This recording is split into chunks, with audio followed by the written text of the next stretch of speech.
hari ini adalah hari pertama di bulan Zulhijjah, ya. Maka Allah berfirman, dan Allah berfirmannya bukan menyeru, namun Allah bersumpah. Ketika Allah bersumpah, ya, Allah sendiri yang bersumpah, berarti ada yang spesial di hadapan Allah Subhanahu wa taala, dan pastinya kita semuanya yang spesial. Apa itu sumpahnya? Wal fajr, demi fajar. Ya. Ada apa di fajar ini? Tidak ada fajar yang paling baik, tidak ada fajar yang paling istimewa dari 360 hari. Dalam satu tahun itu tidak ada fajar yang paling istimewa kecuali fajarnya walayalin ashr, yaitu fajarnya 10 hari pada bulan Zulhijjah. Maka hari ini, ya, alhamdulillah masuk di fajar pertama. Berarti tadi kita pagi itu sudah masuk di fajar pertama bulan Zulhijjah. Maka mudah-mudahan di pagi ini kita mengawali majelis duha ini, inilah amaliyah-amaliyah yang Allah cintai. Karena ketika fajar di sini, fajar yang paling mulia, fajar yang paling istimewa adalah amaliyahnya Allah cintai. Ketika kita dicintai oleh Allah, ya, ketika Allah mencintai kita, maka apapun yang Allah kehendaki, maka insya Allah inilah yang mendapatkan keberkahan bagi kita semuanya. Ketika diri kita mungkin Ramadan kemarin, ya, sekitar 2 bulan ke belakang, Ramadan kita lalui itu amaliyah-amaliyah berlipat ganda. Amaliyah-amaliyahnya Allah gandakan, amaliyahnya Allah berikan keberkahan dan lain sebagainya. Namun belum tentu yang Ramadan kemarin itu Allah cintai. Kenapa? Karena ketika Allah lipatkan belum tentu dicintai. Contoh, ketika kita kerja di perusahaan, kita kerja ada lemburannya, berarti ada gaji tambahan, betul? Ya. Ketika dia seorang manajer kerjanya berat, terus ketika tambahan lemburnya, perusahaan itu akan memberikan tambahannya, ya, bisa berkali lipat. Tapi apakah yang punya perusahaan mencintai kita? Belum tentu. Ya, kenapa? Kita digaji sesuai dengan porsinya. Ya, ketika kita diberikan balasannya itu sesuai dengan porsinya. Tetapi ketika diri kita, mungkin ada lihat seorang OB, dia OB kerjanya biasa, ya, kerjanya biasa, tapi dia mencintai pekerjaannya sehingga tidak membatasi dia, oh saya mau OB, cukup saya kerjain aja, tidak. Tetapi dia mengerjakan hal-hal yang memang spesial, ya, karena mencintai pekerjaannya, bahkan mungkin bukan pekerjaannya dia aja bisa bantu. Ya, maka disitulah mungkin yang punya perusahaan itu bisa mencintai dia, dan dia bisa gajinya bisa berkali lipat-lipat. Karena apa? Karena kecintaannya seorang pengusahanya itu. Begitupun ketika Allah Subhanahu wa taala, Ramadan kemarin kita sanggup untuk mengerjakan puasa 30 hari atau 29 hari, ya. Tapi ketika tanggal 2 Syawal, selangnya 1 hari, kira-kira sama nggak semangatnya Ramadan dengan tanggal 2? Ya, selangnya 1 hari, liburnya 1 hari, tanggal 2 saja. Tapi ketika tanggal 2 Syawal itu kan beratnya luar biasa. Kenapa? Karena ketika Ramadan kita merasa tanggung jawab, merasa oh ini adalah kewajiban saya, ya. Karena kita kerjanya adalah biasanya kita mau beramal. Banyak yang melakukan karena merasa itu adalah kewajiban, bukan karena mencintai pekerjaan itu. Maka saat ini, mulai hari ini dan di hari inilah Allah mencintai apa yang kita lakukan, dan mudah-mudahan kita pun mencintai apa yang kita lakukan.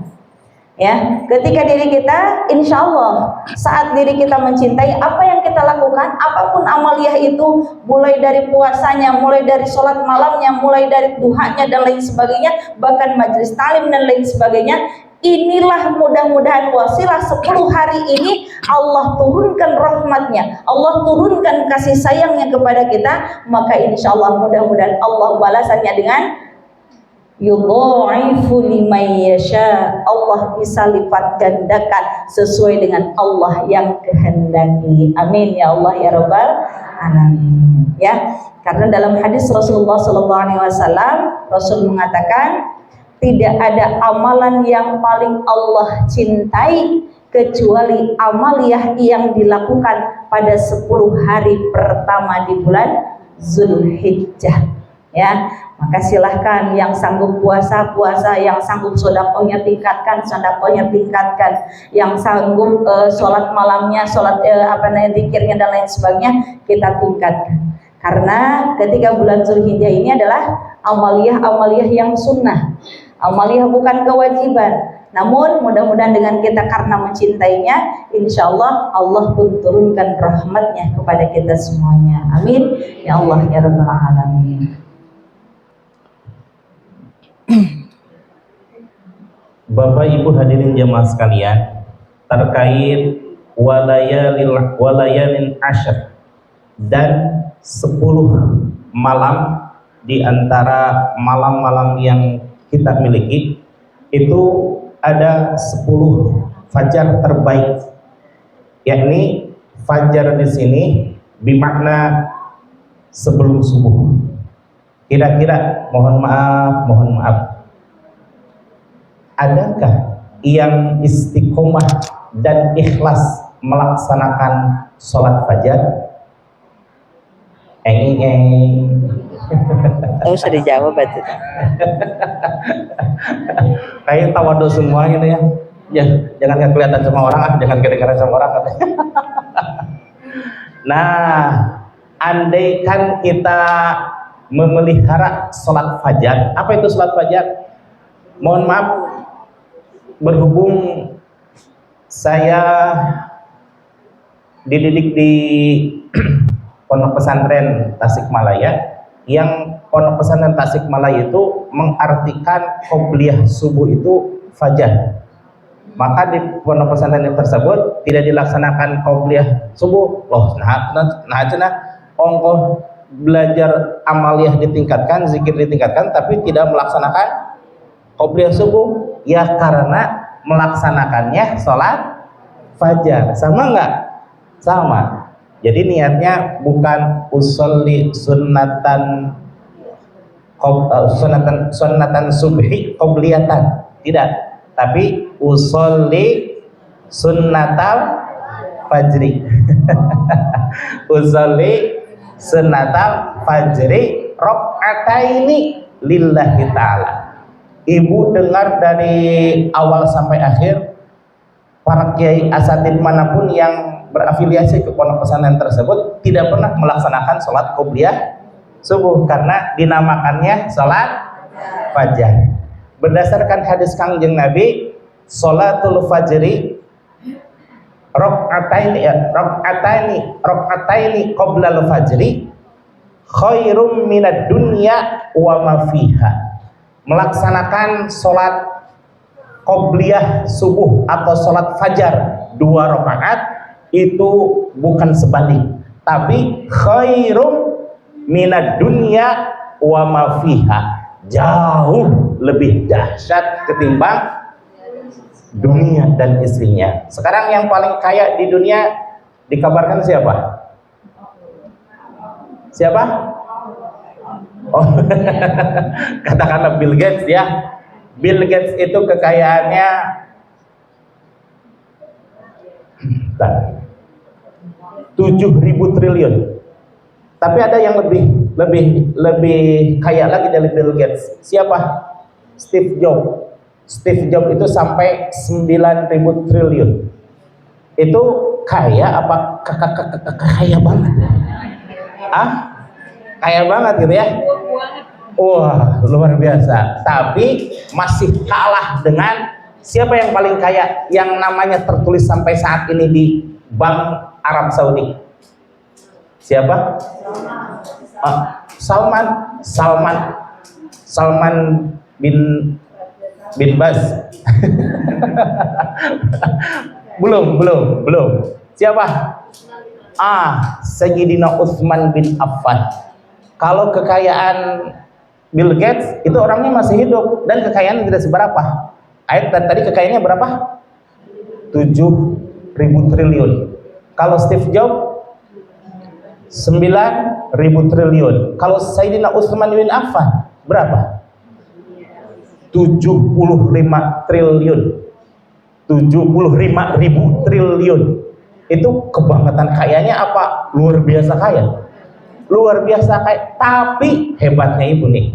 Hebatnya orang yang melaksanakan sholat fajar 2 rakaat tadi subuh, itu kekayaannya jauh melebihi Sayyidina Utsman bin Affan. Yakin tidak? Nyebut yakin tapi matanya begini-begini. Yakin enggak ya? Yakin tidak? Yakin. Kenapa? Di hadapan Allah kita orang kaya. Di hadapan Rasulullah SAW kita orang yang sangat kaya karena kita melaksanakan sholat fajar 2 rakaat. Jadi hitungan-hitungan khairum minad dunya wa ma fiha itu sudah nggak ada bandingannya. Jadi ibu bapak hadirin jamaah sekalian, sebagai upaya untuk meningkatkan amal ibadah, kalau tahun-tahun kemarin misalkan melaksanakan Ramadan, sholat apa itu yang namanya Ramadan? Sholat taraweh, kan tidak ada di bulan-bulan yang lainnya ya. Maka dialihkan kepada sholat-sholat seperti barusan, sholat tasbih, sholat duha udah pasti lah ya. Sholat tasbih, sholat isti'adah, sholat sirrullah, sholat fajar. Yang fajar berapa rakaat? Cuma 2 rakaat. Paling kalau saya nih ya melaksanakannya cukup dengan 3 menit karena super cepat. Jadi insya Allah mudah-mudahan kita semuanya dapat mengistiqomahkan dan mengikhlaskan pelaksanaan sholat fajar sebelum subuh. Jadi begitu adzan ibu jangan langsung sholat subuh, tapi laksanakan dulu minimal 2 sholat. Apa itu sholatnya? Sholat fajar atau sholat qobliyah lah boleh ya. Yang kedua, nah ini pesan dari guru kami, yakni sholat lidaf'il bala. Sholat lidaf'il bala pelaksananya 2 kali dalam sehari, ba'da isya dan ba'da sholat fajar tadi. Jadi qobla subuh ya, jangan ba'da subuh nanti disering-seringkan batur. Qobla subuh atau sholat fajar, lalu melaksanakan sholat lidaf'il bala, setelah itu baru melaksanakan sholat subuh. Bayangkan sholat fajar aja lebih dari dunia dan seisinya, ditambah dengan pelaksanaan sholat subuh. Bagi bapak-bapak, sholat subuh berjamaah di masjid dalam keadaan istiqomah, wah itu luar biasa. Karena sebaik-baik amal, ditanyakan oleh sahabat, ya Rasulullah, ayu a'malin afdalu indallah, wahai Rasul, amalan apa yang di hadapan Allah paling baik, paling afdal? Maka Rasulullah SAW menjawab, as-salatu ala waktiha, salat pada waktunya. Nah, jadi ibu melihat orang-orang insya Allah semuanya baik, tapi yang terbaik adalah orang yang melaksanakan sholat di masjid dalam keadaan berjamaah, dan pasti kalau di masjid mah waktunya tepat apa melenceng? Tepat. Nah itu ya. Jadi ibu kalau ini banyak yang udah agak sepuh-sepuh ya, pasti punya anak gadis. Jadi kalau ada 3 orang pemuda yang datang melamar putri ibu, yang satu pengusaha, yang satu terpelajar, yang satu lagi santri, kira-kira yang diterima yang mana? Yakin. Tapi santrinya cuma 1 hari. Pilih di antara 3 ini yang kualitasnya terbaik. Mana indikasi kualitas terbaik? Lihat sholatnya. Sholatnya di rumah apa di masjid? Iya, kalau di rumah mah insya Allah di masjid. Kemudian sholatnya berjamaah tidak? Wah, berjamaah. Kalau berjamaah pasti tepat waktu. Maka pilih yang tiga-tiganya, insya Allah dunia dan seisinya, wa mayusibuha, dan bagi dunia yang akan diraihnya dan segala sesuatu yang diinginkan akan teraih dengan ridho dan rahmat Allah. Amin ya Allah ya rabbal alamin. Itu sekedar preambul dari tadi walayalin asyar. Bapak Ibu hadirin jamaah sekalian, materi tentang hikmah yang ke-29 dari kitab Al-Hikam ini agak berat Ibu. Alhamdulillah saya ingat betul Al-Mukarram Kiai Haji Zezen Bazul Ashab ketika menerangkan ini, beliau menyatakan saya teringat perjalanan untuk memahami ini dan memahami ayat yang barusan saya sampaikan sebagai mukadimah, yang itu adalah surah Al-Isra ayat 85 yang menyatakan kulir ruh yas'alunaka 'anir ruh, dan akan bertanya kepadamu wahai Muhammad anir ruh, tentang ruh. Kulir ruhu, maka jawablah olehmu kulir ruhu min amri rabbi, dan katakanlah olehmu wahai Muhammad bahwa ruh itu utusan Tuhanku.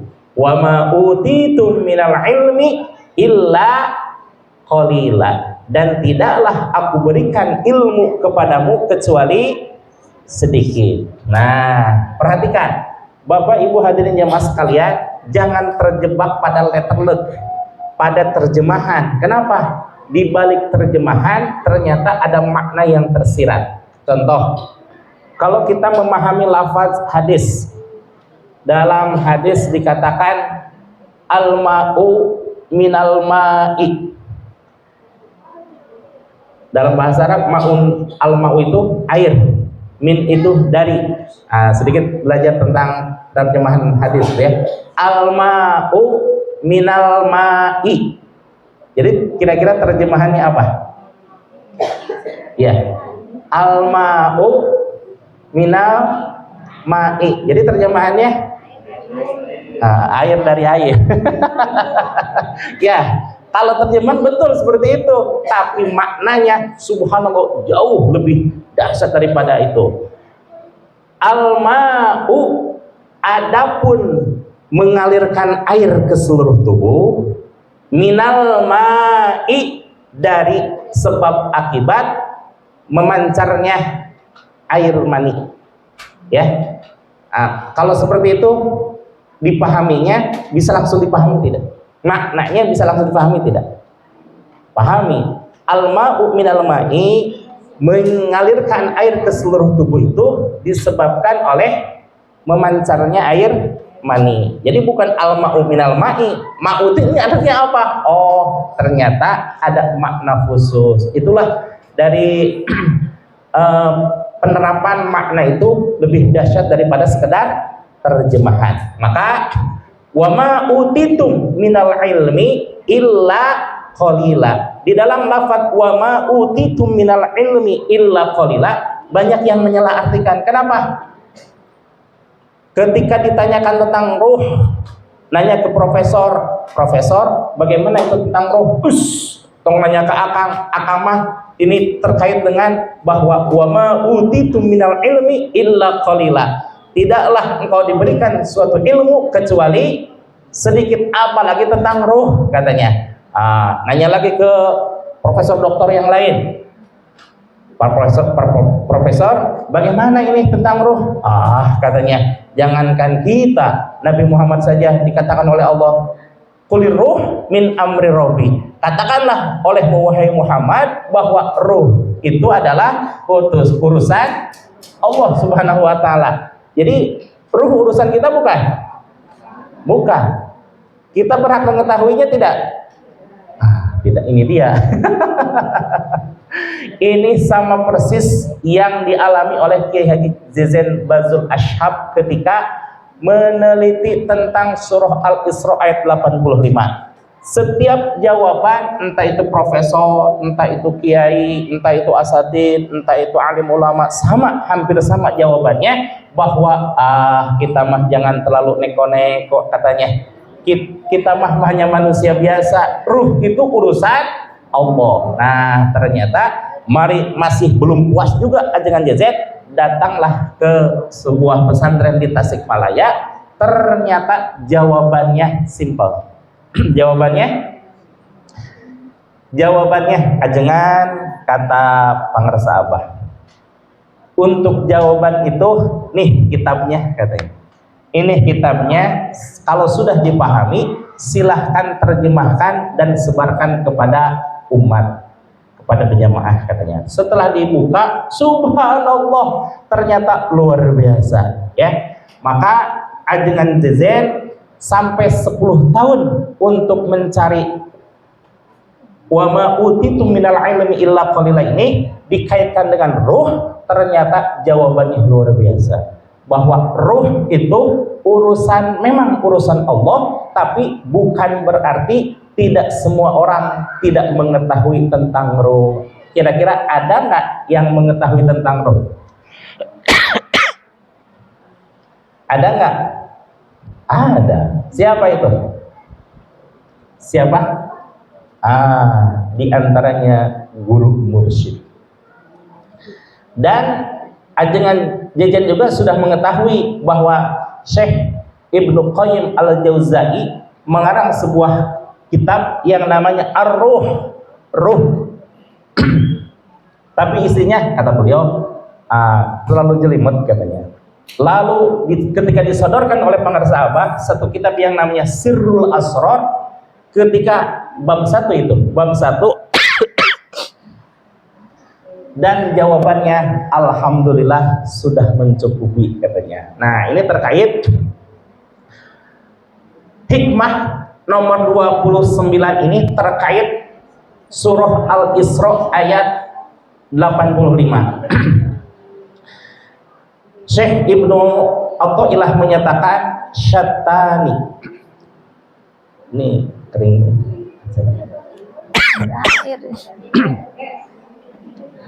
Syatani, sungguh berbeda. Baina mayyastadillu bihi, antara orang yang berdalil bahwa Allah lah pusat segala sesuatu, sehingga sini. Karena adanya Allah, maka adalah semua makhluk. Enggak usah. Udah. Satu aja.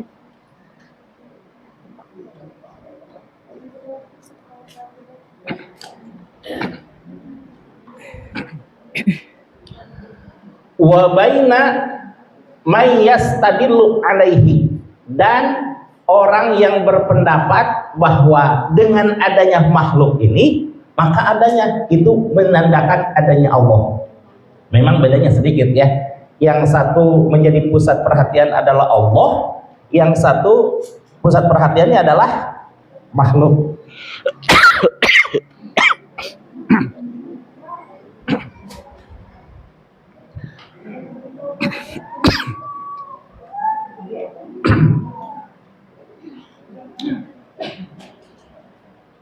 Bismillah. Hadirin rahimahullah. Bapak keluar dari ini karena pembahasan kalau dibahas berdua agak berbeda ya nanti porsinya. Mungkin kembali lagi tadi ke hadis Rasulullah Sallallahu Alaihi Wasallam ya. Ketika Rasulullah Sallallahu Alaihi Wasallam mengatakan bahwa ketika bulan Zulhijjah ini ya, itu adalah bulan yang sangat istimewa ya. Bulan yang sangat istimewa ini adalah karena hadis riwayat At-Tirmizi, Bismillahirrahmanirrahim, ma min ayyamin ahabba ilallah, tidak ada hari-hari yang lebih Allah sukai Bahasanya tidak ada hari-hari yang Allah lebih sukai. Ma min ayyamin ahabba ilallah ayyata'abbada. Nah, ketika di sini adalah maka barang siapa yang beribadah, ya, beribadah ketika beribadahnya itu adalah di hari 10 hari pertama Zulhijjah ini, ya. Maka min asyrin Zulhijjah, dari 10 hari bulan Zulhijjah ini, ketika dia beribadah di bulan 10 hari awal bulan Zulhijjah ini, maka dan di dalamnya ada puasanya. Di dalamnya ada puasanya. Berarti puasanya tidak 1 sampai 9 dulu nih ya. Ini baru ketika 1 hari saja di dalamnya ada puasanya, ya, minimal 1 hari puasa di dalamnya, maka setara dengan setahun berpuasa kecuali puasa Ramadan. Masya Allah, Bu, ya. Memang hadis yang lain ketika kita berpuasa, ya, 8, 9 itu, ya, ketika ada 8, 9 itu Allah akan ampuni 1 tahun sebelumnya dan 1 tahun sesudahnya. Nah, maka di sini ketika dalam 10 hari ini, 10 hari di bulan Zulhijjah awal ini, ya, awal 10 hari ini, maka Allah akan mencintai, ya, amaliyah ini, dan ketika ada puasanya, maka disinilah Allah akan memberikan pahalanya seperti orang yang berpuasa 1 tahun, kecuali puasa Ramadan. Ya, kenapa? Karena Ramadan tadi punya istimewa, ya, istimewa Ramadan karena adalah Ramadan ini adalah syahrul ummati, ini adalah bulannya kita. Ya, maka di situ istimewa. Ramadan itu adalah istimewa. Namun kenapa bisa Zulhijjah ini bisa istimewa? Karena kalau Ramadan ini adalah kewajiban kita. Kalau Zulhijjah kewajiban apa bukan? Bukan, sunnah. Adapun haji, memang haji wajib di sana yang dilaksanakan di bulan Zulhijjah, ada amaliyah yang wajibnya adalah haji. Namun haji manistata'a ilaihi sabila. Ya, bagi seseorang yang mampu. Mampunya tapi di sini kita tanda kutip, ya, mampunya, ya. Jangan mampu ketika nyicil mobil mampu, haji nggak mampu gitu. Nah, seperti itu. Mampu di sini kan sekarang mampu kita uang secara finansial mampu, apalagi kalau minim-minimnya dengan daftar reguler gitu kan. Tapi kan kita detailnya lama, nunggunya lama, ya, waiting listnya lama. Nah, di sini kita Masya Allah, ketika di sini adalah Zulhijjah yang bisa kita setara beribadah, orang-orang di sana beribadah luar biasa semangat kan. Rata-rata hampir ketika orang ibadah haji ataupun umroh, tidak ada ibadah yang paling nikmat, sholatnya nikmat kecuali ketika di Mekah ataupun Madinah. Kenapa? Karena merasa dia menikmati ibadahnya fokus. Fokusnya apa? Melepaskan urusan dunianya. Dia lupakan urusan kerjaannya. Dia lupakan urusan rumah tangganya. Dia lupakan urusan anaknya dan lain sebagainya. Maka dia bisa fokus. Sebetulnya nggak mesti tempat yang membuat seperti itu. Ya, bukan karena tempatnya di Mekah. Ya, memang sih di Mekah ataupun di Madinah itu adalah tempat-tempat yang istimewa. Namun setidaknya di sini kita di Indonesia belum sanggup ke Mekah, belum sanggup ke Madinah, maka amaliyah yang bisa membuat diri kita fokus mencintai Allah, diri kita bisa istiqomah untuk berusaha bagaimana kedekatan kita dengan Allah, maka disinilah diri kita pun bisa amaliyah kita sama ketika kita bersama beribadah di Mekah ataupun Madinah, ya. Maka ketika Zulhijjah ini kita maksimalkan. Kan orang berlomba ya, Bu. Ada yang bayar dengan 500 juta, yang penting saya tahun ini bisa berangkat. Ada yang bayarnya 250 juta, ada yang bayarnya 60 juta dan lain sebagainya, ya. Masa kita 60 juta nggak sanggup, 250 juta apalagi 500 juta komode gitu kan. Nah, minimal kita di sini ya maksimalkan 10 hari ini apa yang bisa kita lakukan yang terbaik di hadapan Allah Subhanahu wa ta'ala. Ketika diri kita berusaha, berikhtiar, karena tadi dengan puasanya saja setara dengan 1 tahun berpuasa. Ketika 1 malamnya mendirikan sholat malam, setara dengan sholat pada malam Lailatul Qadar. Masya Allah. Ini istimewa atau istimewa banget, Bu? Ya, makanya kita bangunnya ketika malamnya di sini niatkan menghidupkan 10 hari pertama di bulan Zulhijjah. Makanya kalau kita lihat secara kenapa istimewanya di sini, ya, ketika 1 malamnya saja beribadah sama dengan Lailatul Qadar. Lihat Bu, lebarannya saja. Ibu lebaran di bulan Ramadan berapa hari? 1 hari. Haram puasanya 1 hari. Kalau Zulhijjah haram puasanya berapa hari? Halo, 4 ya, 4 ya. Terus kalau kita mau lebaran 4 hari puasanya cuma Arafah dan Tarwiyah, apakah malu? Ya, kita puasa yang 20 hari, 29 sampai dengan 10 hari gitu kan? Ya, lebarannya 1 hari. Ya kan? Lebarannya 1 hari. Ini Allah kasih lebarannya berapa hari? 4 hari. Terus kita mau puasanya berapa hari? Nah, 2 hari doang. 2 hari puasa dengan lebarannya, lamaan lebarannya gitu kan. Nah, di sini kan kita ngaca dulu gitu kan, istilahnya seperti itu. Maka disinilah kita berusaha bagaimana menghidupkan malam-malam 10 pertama di bulan Zulhijjah. Ya, tadi 1 hari saja dengan puasa. Berarti kalau kita puasanya 1 hari, 1 tahun. 2 hari 2 tahun, intinya seperti itu. Tapi kan kita memang bukan untuk menghitung pahala seperti itu. Namun yang paling utamanya tadi, kalau kita sudah Allah suka sama yang kita amalkan, Allah sudah mencintai apa yang kita lakukan, maka yudhaifu liman yasha. Ya, di sini yang kita harapkan, yudhaifu liman yasha. Dan satu lagi pahala puasa adalah bukan yang lain-lainnya tadi, pahala setahun, 2 tahun dan sebagainya, diampuni dosa dan lain sebagainya. Ada yang paling istimewa dalam hadis kursinya, wa ana ajzibih. Apa Bu?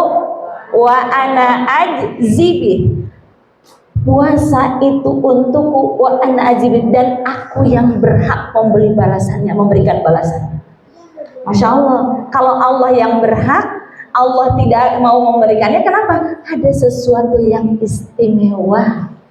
Ya, maka insya Allah mudah-mudahan di Zulhijjah ini jadikan Zulhijjah terbaik. Kemarin kita sudah latihan puasa 29 hari ataupun 30 hari, ya, itu sudah kita latihan. Selanglah 2 bulan kita berhenti, ya, mungkin kita diganti dengan Senin, Kamis dan lain sebagainya, ataupun Ayyamul Bidnya, silahkan. Nah, maka di sini lagi kita mikir aja, bukan mikir aja.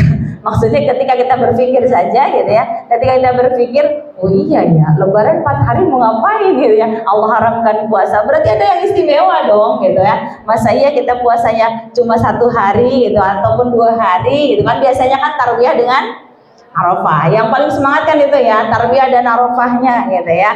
Nah, maka ketika diri kita insya Allah mudah-mudahan niatkan ya, dari hari ini kalau memang sudah ada yang puasa hari ini, insya Allah alhamdulillah ya. Kita kalau belum sempat, besok masih ada waktu.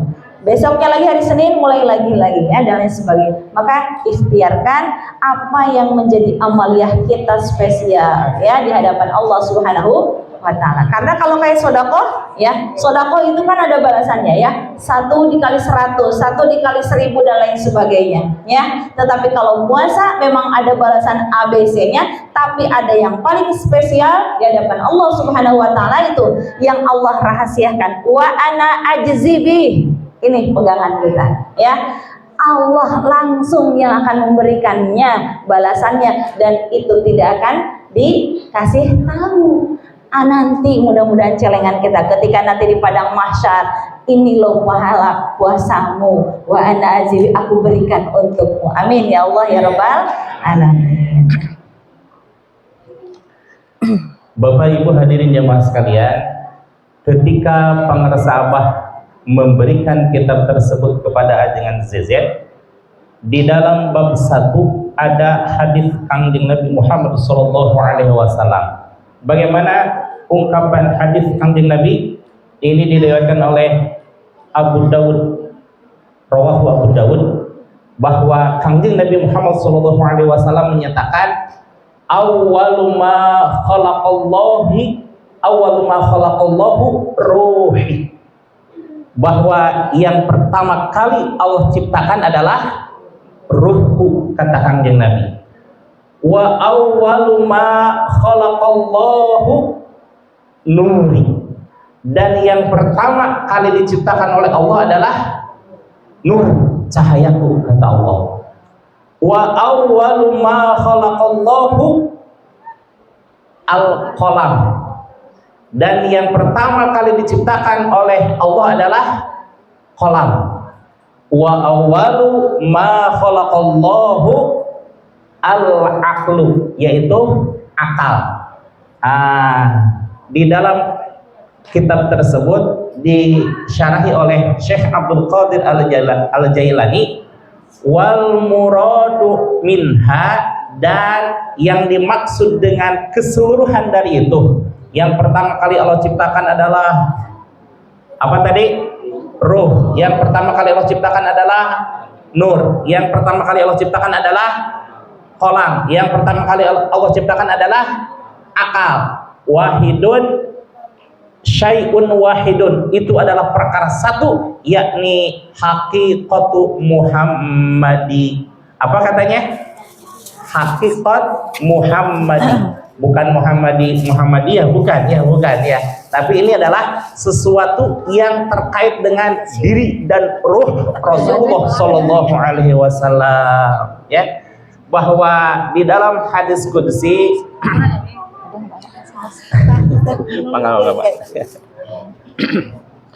Allah menyatakan, laulaka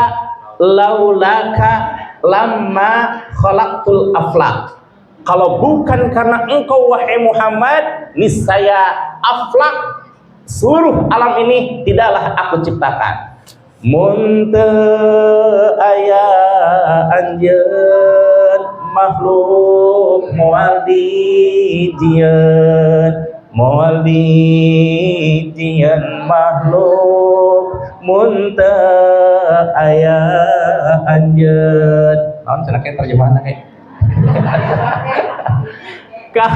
kalau tidak ada diri dan ruh Nabi Muhammad SAW, tidaklah aku ciptakan seluruh alam ini, kata Allah Subhanahu wa Ta'ala. Bukan berarti Allah tergantung kepada Nabi Muhammad, tidak, tapi betapa Allah sangat mengistimewakan Nabi Muhammad Sallallahu Alaihi Wasallam.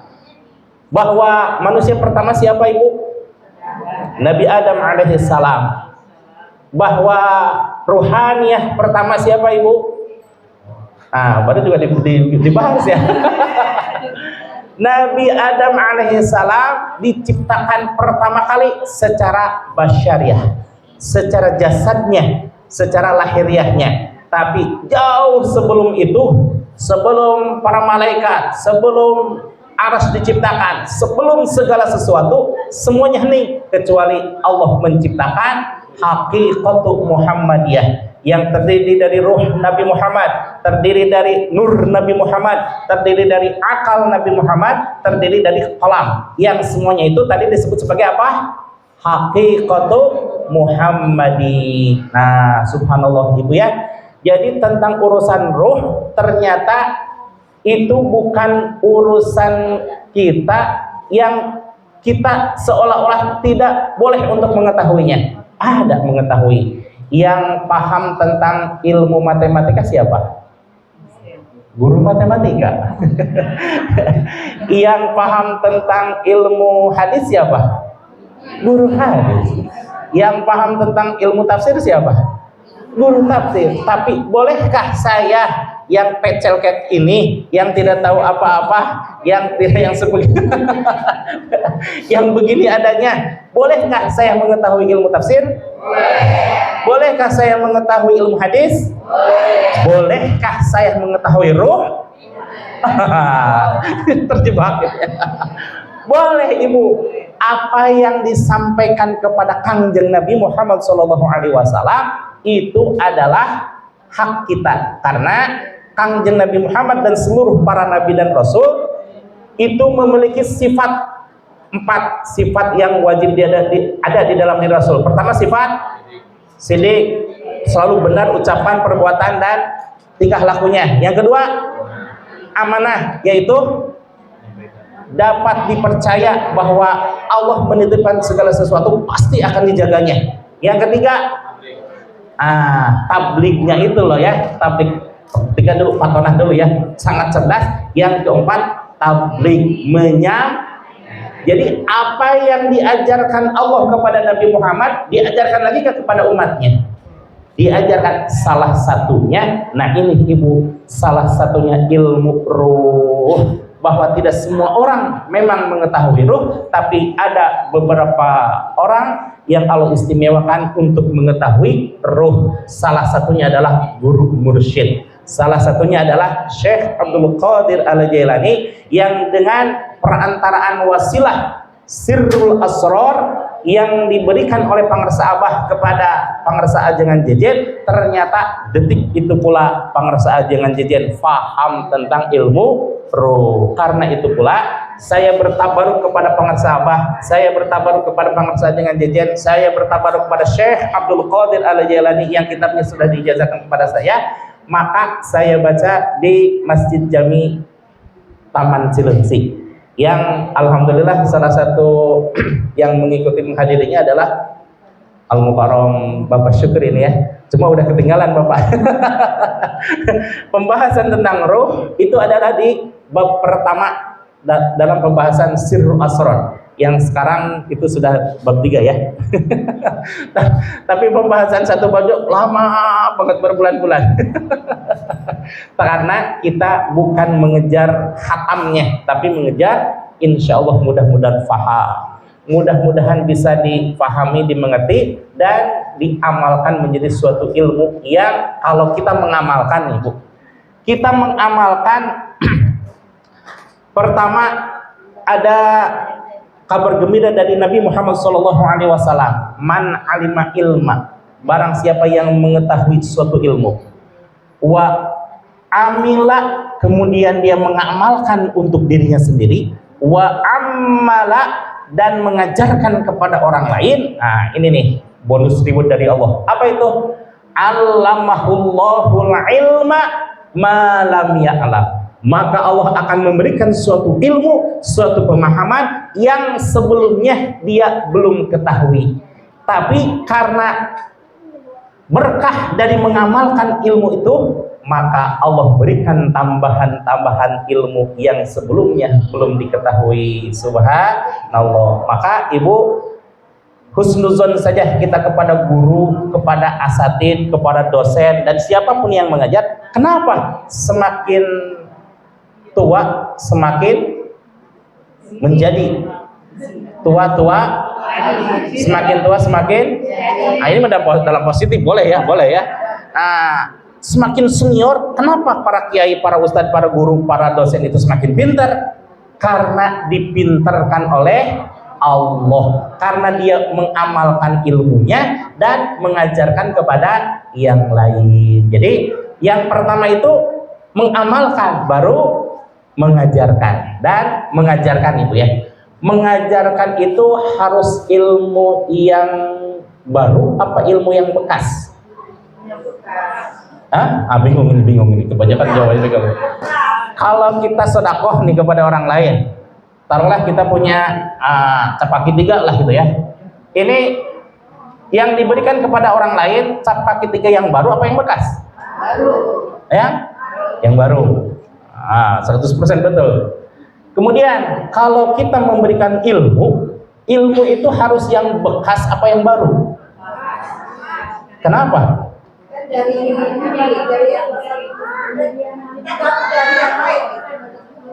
nah, jawabannya luar biasa ibu ini. Diamalkan dulu. Jadi subhanallah, ilmu yang kita terima dari guru kita diamalkan dulu orang kita. Setelah paham, setelah ikhlas, setelah istiqomah mengamalkannya, baru kita mengamalkan kepada, mengajarkan kepada orang lain. Ibu kasih ya. Subhanallah ibu, mohon maaf ya, itibar perjalanan hidup saya belajar zikir gitu ya.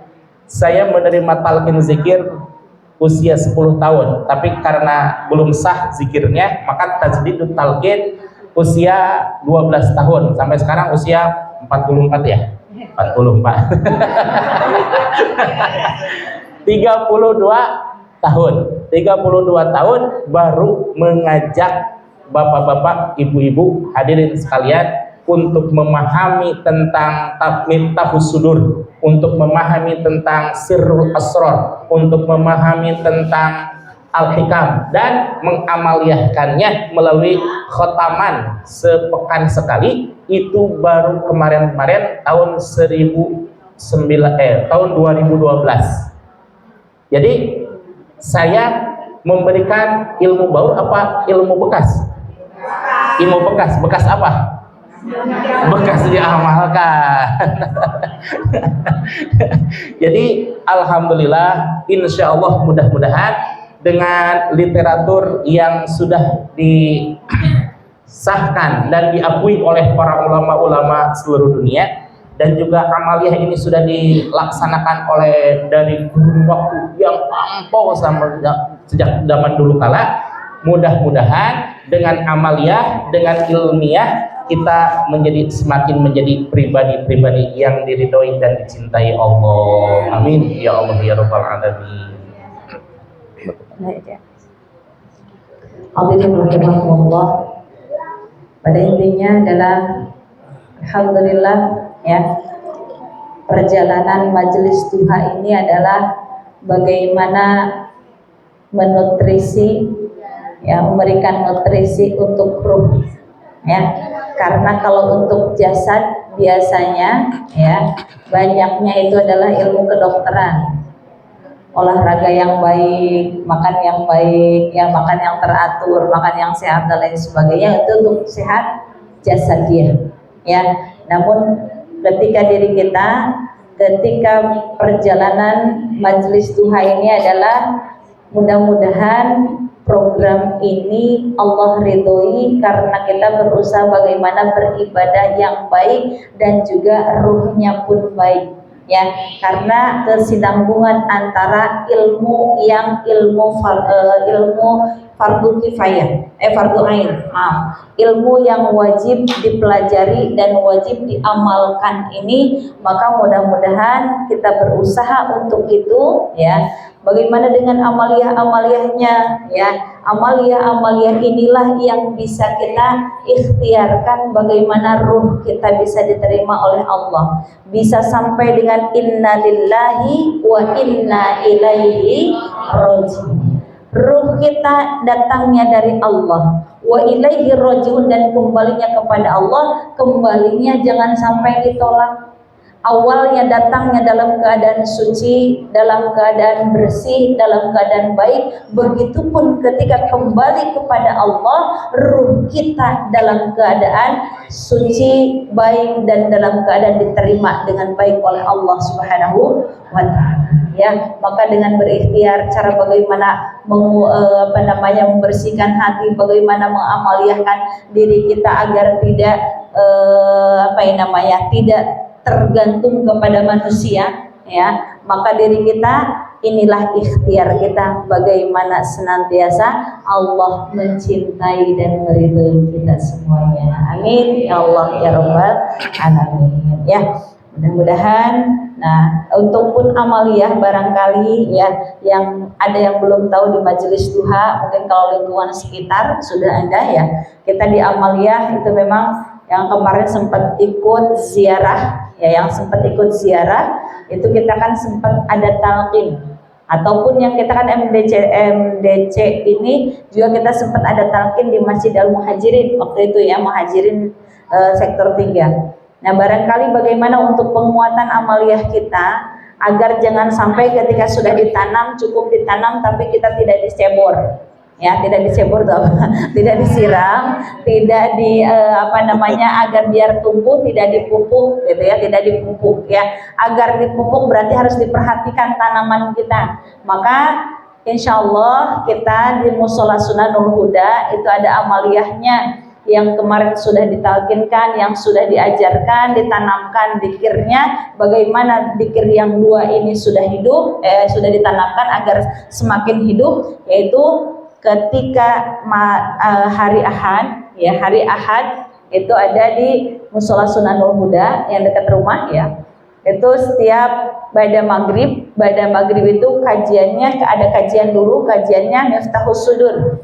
Miftahus Sudur itu adalah miftah itu adalah pembuka, sudur itu adalah kolbu ya, jadi pembuka aslinya pembuka dada ya, maksudnya di sana ada pembuka, bagaimana membuka hati di sana, bagaimana mengolah hati, bagaimana kita caranya untuk membersihkan hati, intinya adalah tazkiyatun nufus. Maka di sana kajiannya pada maghrib sampai dengan isanya sampai dengan sekitar jam 8 itu dilanjutkan dengan zikirnya. Jadi ilmunya maghrib, amaliyahnya habis isya ya, karena